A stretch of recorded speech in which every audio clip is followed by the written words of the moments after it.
Yakub telah mengambil segala harta milik ayah kita. Dan dari harta itulah ia membangun segala kekayaannya. Jadi dia menjalankan satu trik, satu strategi dan berhasil, saudaraku. Dan dia memperoleh banyak harta. Tuhan mau memperluas hidupmu. Tuhan memperlebar kapasitasmu. Benar, itu kasih karunia. Percaya itu, ambil itu dalam hidupmu. Siapapun engkau yang mendengarkan. Dalam hal Yakub, dia dapat janji itu.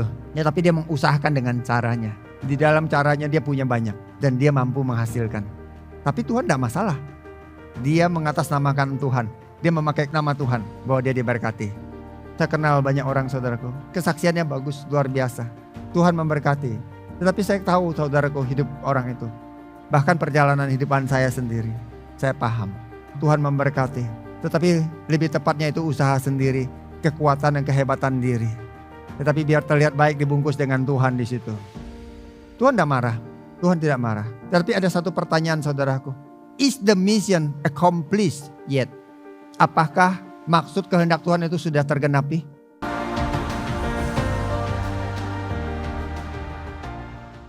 Saudara, engkau sudah percaya. Engkau perlu masuk ke dalam satu perjalanan.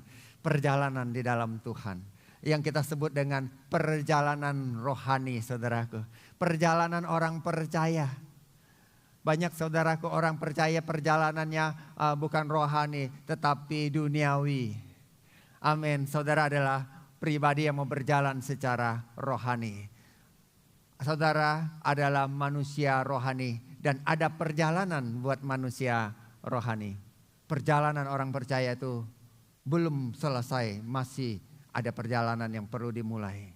Kita mau dengar kisah ini, saudaraku. Amin, saudaraku. Yakub, saudaraku.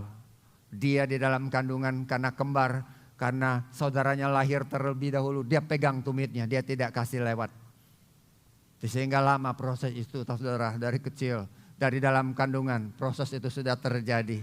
Tetapi tetap dia lahir nomor 2. Tetapi saudaraku memang dia banyak akalnya. Sehingga sampai puncaknya, saudaraku, dia mengakali ayahnya yaitu Ishak. Dan dia mendapatkan berkat kesulungan itu.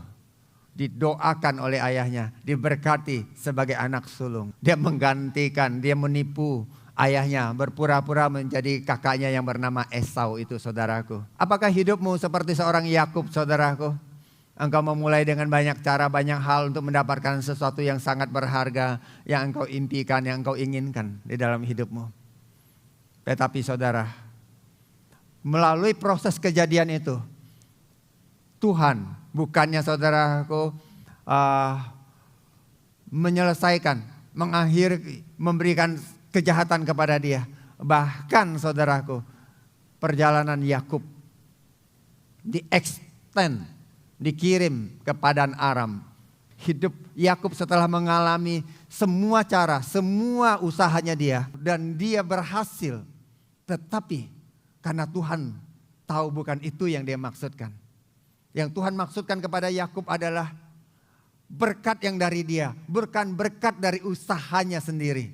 Tetapi berkat yang sesungguhnya. Bukan berkat yang dia mampu hasilkan dari dunia ini.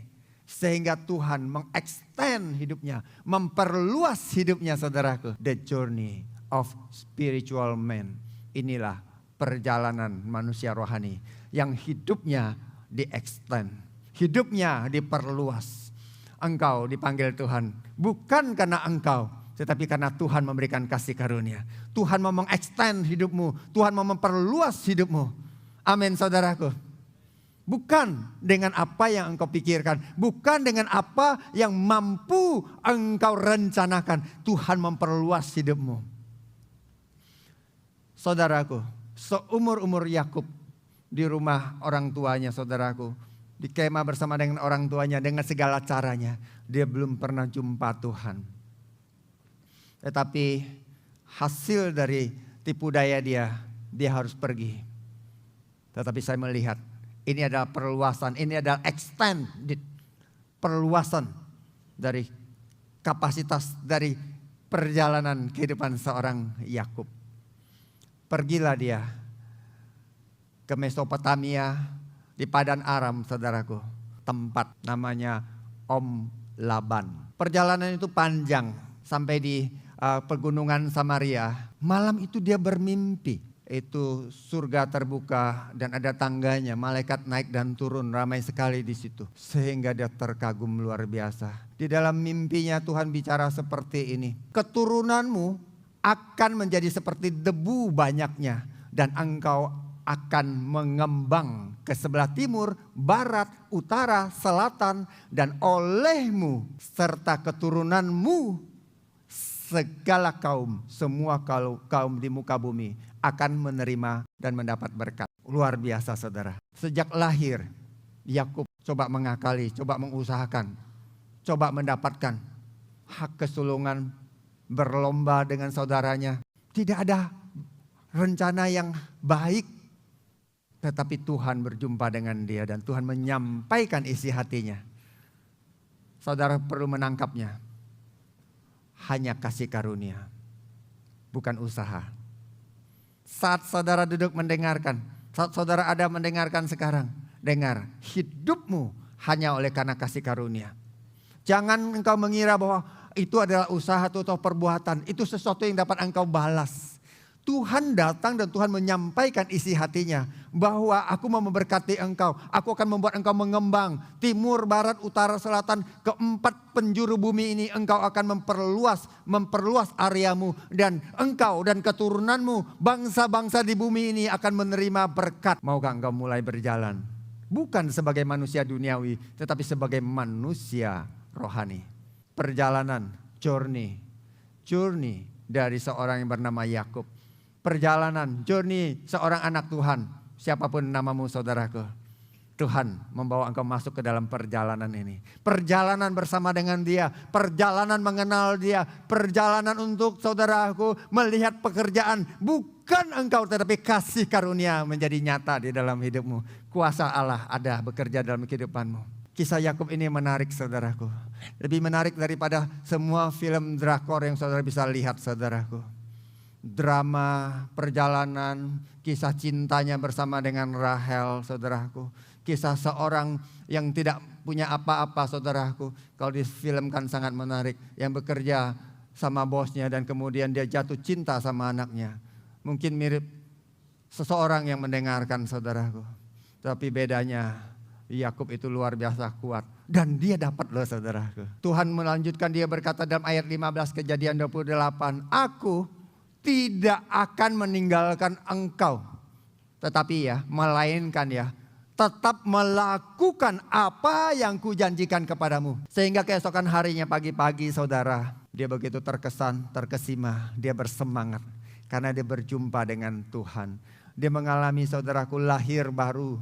Langsung dibangunnya tugu saudaraku. Apapun yang dia punya minyak itu dia tuangkan. Sehingga terjadilah monumen Yakub. Dia menamai tempat itu Bait El yang berarti rumah Tuhan. Dan dikenal dengan Betel saudaraku. Rumah Tuhan luar biasa. Dia langsung ingin mendirikan rumah Tuhan. Dia ngomong lagi, jika Tuhan menyertai dan melindungi aku. Dan memberikan roti untuk dimakan, pakaian untuk dipakai. Sehingga aku selamat kembali. Maka dia menaruhkan syarat. Sedangkan Tuhan memberikan janji. Memang gak ada syarat apa-apa. Pernahkah engkau berpikir tentang hidupmu? Bahwa Tuhan dia memberikan kasih karunia dan tidak menuntut apa-apa dari hidupmu? Bisakah saudara paham bahwa engkau tidak pernah dituntut apa-apa oleh Tuhan? Tidak ada hal apapun yang Tuhan minta darimu. Tidak ada saudaraku. Dia hanya memberikan kebaikan, dia hanya memberikan kemurahan. Dia hanya memberikan kasih karunia. Tetapi Yakub mengubahnya. Jika demikian maka dia akan melakukan. Dia menggambarkan bahwa Tuhan itu adalah Tuhan yang bersyarat. Dan lagi dia tambahkan saudaraku. Segala yang engkau berikan kepadaku. Nah nanti baru setelah aku punya semua itu. Semua. Dan aku lihat sudah banyak, cukup banyak. Nanti aku keluarkan 10%.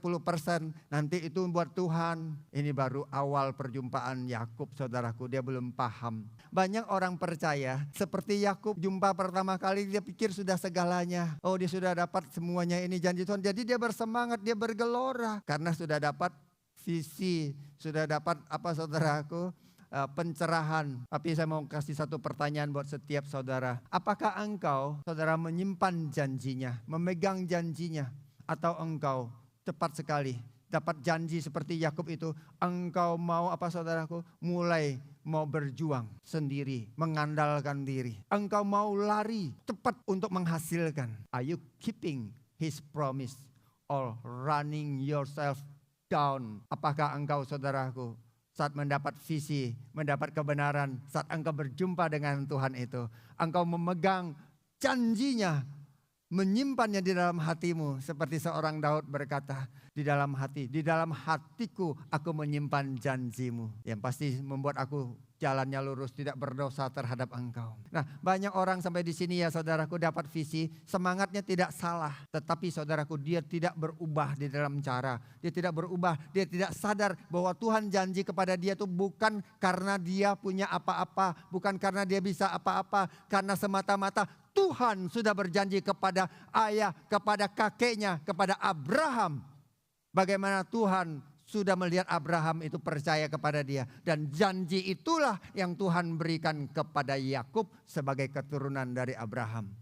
Kemudian saudara, sampailah dia di rumah Om Laban. Pandangan pertama sebelum masuk rumah Laban tertuju kepada seorang yang bernama Rahel. Dan dia adalah anaknya Laban saudaraku. Dan jatuh cintrong sama Rahel. Karena Rahel itu bukan hanya dikatakan cantik saudara, tapi yang pasti Rahel itu rajin. Karena sukanya dia bingung, karena gak ada modal saudara. Bagaimana kalau aku menikah dengan anakmu dan ya udah aku kerja aja. Ya perhitungkan aja upahnya nanti sebagai mas kawin. Diterima loh sama Laban saudaraku. Laban boleh 7 tahun ya kerja. Nanti kamu boleh nikah sama dia. 7 tahun ya saudaraku. Firman Tuhan bilang dilaluinya seperti beberapa hari ya saudara. Bahkan not even 7 hari, beberapa hari saja. Luar biasa. Akhirnya jadi loh saudara. Nikah dia sama Rahel itu. Tapi pagi-pagi setelah nikah dia sadar ternyata itu bukan Rahel saudaraku. Itu perempuan yang lain saudara. Itu kerjaan siapa? Kerjaan Laban saudaraku. Laban memang pintar dalam hal ini, ngakalin ponakannya. Dikasihlah saudaraku anaknya yang pertama itu. Marah kali itu Yakub saudara sama Laban. Tapi waktu dia protes ya, dia komplain sama bosnya itu. Tenang, sabar dulu. Dengar om mau ngomong nih, kasih kesempatan dong. Gitu. Tenang aja, itu tetap punya kamu, tetap 7 hari ya, jalanin. Lewat 7 hari tetap Rahel punya kamu. Nah gitu. Wah langsung tenang saudaraku ya 7 hari. Tadi kan 7 tahun. 7 hari kemudian dapatlah dia Rahel kan saudaraku. Tapi saudaraku kontrak udah ditanda tanganin untuk dapat Rahel. 7 tahun lagi kerja. Sekarang posisi baru. Dulu pekerja, sekarang sudah jadi menantu. Fokusnya Yakub sudah berubah sekarang. Banyak anak Tuhan. Fokusnya berubah kenapa? Ya karena dia salah. Karena yang dia ingin capai adalah yang lahiriah. Karena yang dia ingin hasilkan yang duniawi. Yang dia ingin capai adalah apa yang terlihat oleh manusia di depan mata. Yang dia ingin hasilkan itu posisi loh saudaraku. Dia ingin ada di posisi tertentu, di susunan struktur tertentu. Walaupun saudaraku dia tidak mengakui itu. Dia ingin saudaraku punya kedudukan tertentu. Atau dia menginginkan kepemilikan tertentu. Itu dia coba cari, dia coba capai. Begitu dia dapat dia berubah saudaraku. Dia tidak dapat, dia makin penasaran atau dia marah karena lahiriah. Itulah Yakub saudaraku. Padahal Tuhan sudah janji. Tetapi karena apa yang dia mau Tuhan tidak pernah larang. Dia mengusahakan. Dia dapat tapi dia susah hati saudaraku. Genap 14 tahun nih ya saudaraku. 14 tahun karena hutang sudah terbayar. Tadi 7 tahun, sekarang 14 tahun saudara. Ini perjalanan Yakub ini. Di dalam Kejadian 30 ayat yang ke-25. Setelah Rahel melahirkan Yusuf, berkatalah Yakub kepada Laban, izinkanlah aku pergi supaya aku pulang ke tempat kelahiranku. Berikanlah istri-istriku dan anak-anakku yang menjadi upahku selama aku bekerja padamu. Betapa keras aku bekerja padamu, Om Laban. Dia kelelahan saudaraku, dia ingin lari. Tadinya kerja happy-happy aja, seperti beberapa hari. Jauh sekali ya saudaraku. Sekarang berat, saudara mesti nangkep. pesan Tuhan ini. Kalau kita mengambil hal-hal perjalanan rohani, dari awal judulnya perjalanan rohani, mengambilnya secara lahiriah, engkau akan jatuh kepada kelelahan. Engkau akan jatuh melihat permasalahan. Engkau akan melihat keterbatasan, tidak sanggup untuk terus. Itu loh saudaraku. Tuhan itu memanggil memberikan kasih karunia. Sama seperti saat awal engkau menerima ini, bergelora di dalam Tuhan, bersemangat. Engkau bisa terus tetap bersemangat di dalam Tuhan. Engkau akan terus bersemangat. Amin saudaraku. Yakub itu udah gak tahan saudaraku. Dia ingin berhenti. Tapi karena Laban dia adalah atasan yang baik saudaraku. Ngomong Laban kasih alternatif begini. Saya mau kamu kerja lagi lah. Lagian ngapain kamu pergi gak ada hasil ya kan? Negosiasilah dia di bawah pohon itu. Di sini ya, ambil prinsip perjalanan rohani itu. Engkau menyimpan, mengambil hanya janji saudaraku. Karena worries, karena ketakutan, kekhawatiran saudaraku. Keinginan, kata Alkitab, keinginan mata itu yang merusak. Hal lahiriah. Apakah engkau jalan dengan caramu sendiri? Atau engkau percaya dengan janji Tuhan akan menuntun engkau. Dan engkau setia dengan janji itu.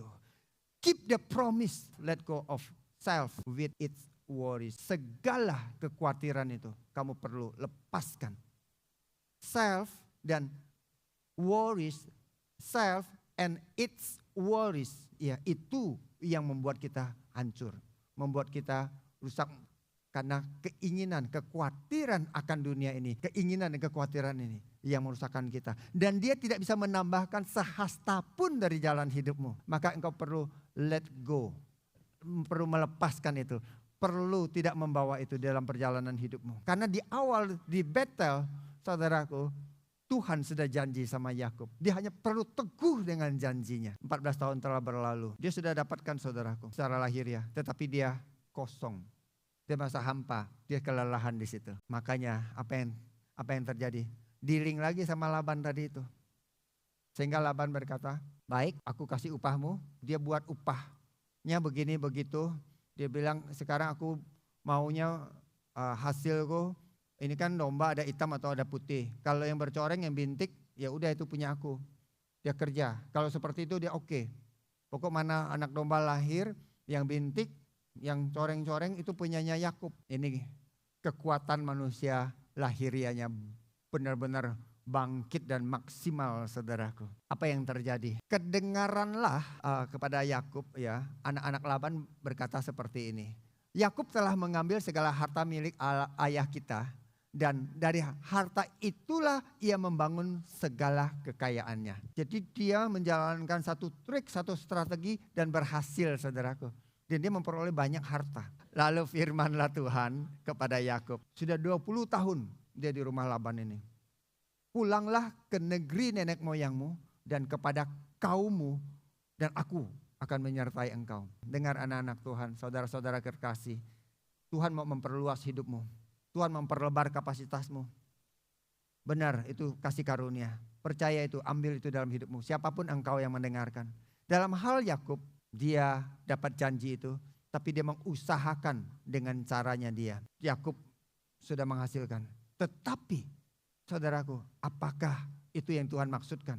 Sehingga dia jelas dia marah. Dia bilang seperti ini ayat ke-6. Juga kamu sendiri tahu bahwa aku telah bekerja sekuat-kuatku pada ayahmu. Sampai dia bilang begini ayat ke-9. Demikianlah Allah mengambil ternak ayahmu dan memberikannya kepadaku. Nah, saya mau tanya saudara, Tuhan kayak gitu enggak? Tuhan ngambil kepemilikan Laban dan kemudian dipindahkan kasih ke Yakub. Tuhan kalau mau berkati dia, apakah dia mencuri barang orang lain dan kemudian memberikannya kepada kamu saudaraku? Apakah Tuhan tidak punya apa-apa harus mengambil kepemilikan seseorang untuk memberkati hidupmu? Apakah Tuhan harus menggoyang posisi seseorang sehingga engkau mempunyai posisi yang baru? Benarkah Tuhan seperti itu? Tuhan tidak seperti itu saudaraku. Dia tidak mengambil apa yang menjadi kepemilikan Laban dan memberikannya kepada Yakub. Itu cara Yakub. Itu yang dia usahakan. Di dalam caranya dia punya banyak dan dia mampu menghasilkan. Tapi Tuhan tidak masalah. Dia mengatasnamakan Tuhan. Dia memakai nama Tuhan. Bahwa dia diberkati. Saya paham. Saya lewat jalan itu saudaraku. Berkata bahwa Tuhan memberkati. Tetapi lebih tepatnya itu usaha sendiri. Kekuatan dan kehebatan diri. Tetapi biar terlihat baik dibungkus dengan Tuhan di situ. Tuhan tidak marah. Tuhan tidak marah. Tapi ada satu pertanyaan saudaraku. Is the mission accomplished yet? Apakah maksud kehendak Tuhan itu sudah tergenapi saat Yakub berhasil 20 tahun di rumah Laban dengan apa yang diinginkan secara lahiriah, istri idaman, anak-anak yang indah luar biasa, dan kemudian dia punya financial freedom yang buat saudara adalah isapan jempol, dan kemudian dia membawa keberhasilan dan kisah kesuksesannya. Is the mission accomplished yet? Apakah sampai di sini hidup Yakub? Dikatakan oleh firman, dan Yakub mengakali Laban, orang Aram itu, dengan tidak memberitahukan kepadanya bahwa ia mau lari. Demikianlah ia lari dengan segala harta miliknya. Saudara, kalau saudara engkau diberkati, kalau memang itu adalah maksud Tuhan, engkau tidak perlu lari dari orang. Yakub ini lari mengakali Laban. Di dalam terjemahannya itu lebih kurang dia mencuri dan lari, paham ya? Jadi dia tidak sama sekali pamit, dia benar-benar pergi. Dan dia membawa semua harta kekayaan itu. Saudara, kekayaan yang datang dari kekuatan diri atau kehebatan diri, itu ada konsekuensi, ada efeknya saudaraku. Ini ada hal-hal yang dia harus tanggung jawab. Sehingga biar bagaimanapun, dia tidak bisa menyembunyikan itu terus, sehingga dia harus pergi. Karena dia menjadi takut. Dia takut nanti dipanggil, diaudit sama Laban. Dia harus pergi saudaraku. Dia tidak dapat mempertanggungjawabkan, dia tidak sanggup. Kemudian dikejarlah. Laban siapkan pasukan, kejar saudara. Ya kan? Dikejar. Namanya dia bawa banyak hasil dan anak-anak, jalan tidak bisa cepat. Tangkap saudaraku. Tapi bagusnya, ya, malam sebelum dia ketangkap, Laban dapat mimpi dari Tuhan. Nah, ini Tuhan intervensi namanya. Jadi Laban juga takut saudaraku. Sebenarnya itu Yakub nggak tahu mau diapain sama dia. Tapi karena Tuhan intervensi. Nah, kadang-kadang banyak orang dapat hal seperti ini malah tambah jadi-jadi saudaraku. Kayaknya dibela Tuhan. Nah, itulah Yakub. Tahu apa yang terjadi di dalam ayat yang ke-26, Kejadian 31, berkatalah Laban kepada Yakub, apakah yang kau perbuat ini? Maka engkau mengakali aku dan mengangkut anak-anakku perempuan sebagai orang tawanan. Ia berkata kepada Laban, apakah kesalahanku, apakah dosaku, maka engkau memburu aku sehebat itu?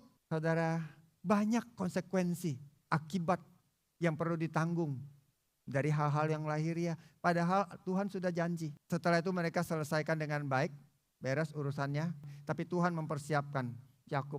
Dan saya sangat menarik di dalam Kejadian pasal 32 ya saudaraku.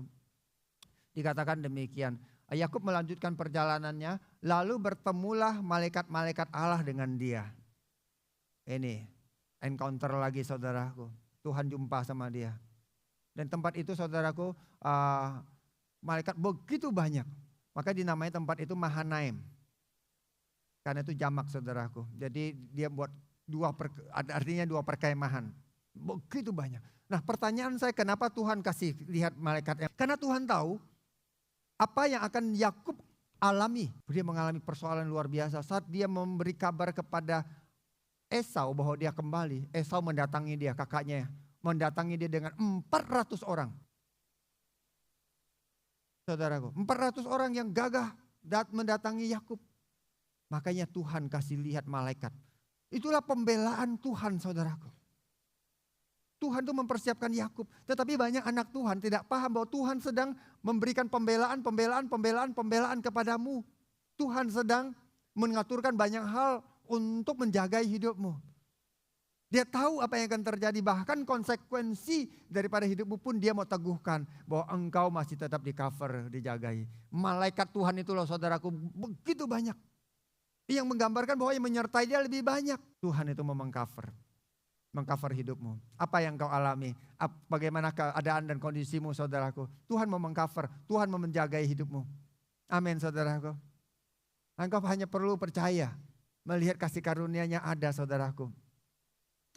Ya, makanya saat dia mendengar kabar tentang Esau saudaraku, mendatangi dia, maka dia menjadi sangat takut saudaraku.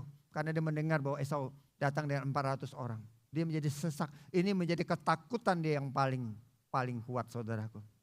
Di sini dia tahu ternyata 20 tahun kekuatan, 20 tahun perjuangan, 20 tahun saudaraku cara, yaitu kekuatan diri, mengandalkan diri, akan selesai besok semuanya.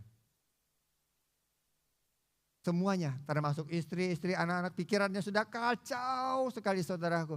Sudah bergejolak, habis pikirannya saudara. Itu konsekuensi. Tinggalkan hal-hal yang buruk saudara. Keluar, pergi dari hal seperti itu. Jangan engkau ada terus di tempat itu. Nah, konsekuensi yang mendatangi. Masalah itu datang satu demi satu saudara. Sampai tidak ada jalan keluar. No way out. Kira-kira seperti itu. Disinilah babak Yakub masuk kepada titik menyerahkan diri. Mengakui dalam Kejadian 32 ayat 10. Dia berkata, sekali-kali aku tidak layak untuk menerima segala kasih dan kesetiaan yang engkau tunjukkan. Dia baru mengakui, dia baru sepertinya menyadari ini adalah kasih dan kesetiaan Tuhan yang menyertai dia 20 tahun perjalanan. Ternyata saudaraku, hidupmu disertai dengan kasih, dengan setia. Bertahun-tahun engkau ada. Saat engkau mengenal dia, engkau percaya kepada dia. Bahkan dalam tahun-tahun hidupmu ada kasih dan kesetiaan Tuhan yang terus melingkupi hidupmu. Sadarkah engkau itu saudaraku? Orang yang kuat dengan cara, orang yang punya banyak hal, orang punya banyak pencapaian, orang yang mungkin gagal juga sama saudaraku. Dia tidak menyadari kasih dan kesetiaan Tuhan itu ada saudaraku. Tetapi sampai titik yang paling terdesak, paling rendah, dia baru menyadari. Dia berkata begini, sebab aku hanya membawa tongkat saat aku menyeberang, tetapi engkau ya sudah memberkati aku dengan begitu banyak orang dengan pasukan ini. Menyadari bahwa dia tidak punya apa-apa, tapi Tuhan ada menyertai hidupnya dia. Baru saudaraku, dia mengambil keputusan. Di situ dia sadar dan dia akhirnya perlu menyeberangkan istri dan anak-anak. Harta dia seberangkan saudaraku. Untuk apa? Bukan untuk lari. Tadinya dia lari dari Laban. Dia menyeberangi sungai Yabok. Dia mengosongkan. Dia merelakan. Dia percaya. Karena sekarang dia mengakui ada kesetiaan. Ada kemurahan Tuhan.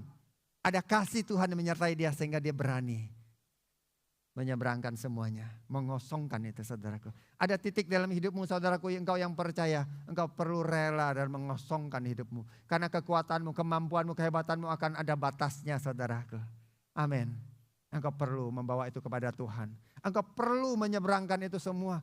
Memasukkan dan berkata bahwa aku percaya Tuhan ada menuntun hidupku. Melepaskan itu semua. Kepemilikannya saudaraku. Dan malam itu saudaraku. Disitulah dia jumpa personal kembali sama Tuhan. Sehingga Tuhan berkata, namamu bukan lagi Yakub, bukan lagi orang yang menggantikan orang lain, bukan lagi pemegang tumit, bukan lagi penipu ya yang memalsukan, bukan lagi orang yang lari dari Laban, orang yang marah, orang yang lari, tetapi engkau adalah Israel. Kata Israel diambil dari kata saudaraku Sarah dan El. Itu artinya apa saudaraku? Artinya Sarah itu have power, artinya punya kuasa, punya kekuatan. Dan El itu adalah Tuhan. Tuhan yang penuh kuasa, artinya diterjemahkan Tuhan menang. Saudaraku, artinya kuasa Tuhan ada di dalam hidupmu. Tuhan memang memberikan otoritas dan kuasanya kepada engkau. Di situ saudara akan menangkap bahwa engkau adalah Israel rohani. Maksudnya engkau tidak dipanggil Yakub lagi. Engkau tidak dikenal sebagai apa? Sebagai pecundang, sebagai pelarian, sebagai orang yang menipu lagi. Tapi engkau akan dikenal di mana hidupmu ada Tuhan yang penuh dengan otoritas dan kuasa menjadi nyata. Dan Yakub menamai tempat itu Peniel, artinya facing God. Aku kembali kepada Tuhan. Aku bukan lagi pelarian, bukan lagi pecundang, bukan lagi orang yang marah, bukan lagi orang yang kecewa, bukan lagi orang yang takut, bukan lagi orang yang mau menang sendiri, mempertahankan diri, cepat tersinggung. Bukan, aku bukan orang yang selalu naik pitam kalau disalip sama kendaraan lain di jalan. Bukan, tetapi aku adalah Tuhan yang menang, Tuhan yang punya kuasa, Tuhan yang menyatakan kuasanya di dalam kehidupanku. Amin saudaraku. Engkau kembali kepada Tuhan. Akui hanya kasih karunia. Engkau akan melihat kemuliaan Tuhan. Admit grace only, you will see His glory.